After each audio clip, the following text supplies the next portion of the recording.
Welcome to Phone Transformer, your guide to mastering your Android device. Today, we're diving into how to turn on quick response in the phone app.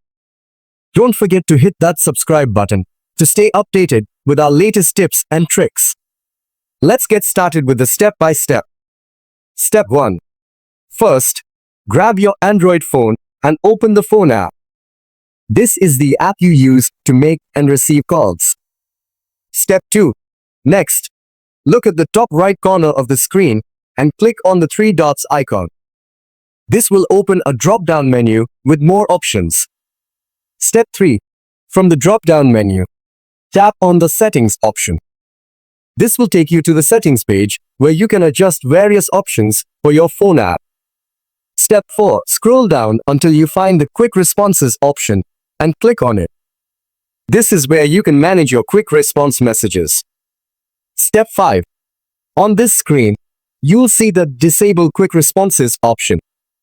If this is turned on, it means quick responses are currently disabled. Step 6. Finally, tap on the Disable Quick Responses option to turn it on. Once enabled, you can customize your quick response messages to your liking. And there you have it.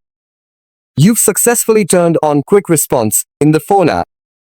Thanks for watching and see you in the next video.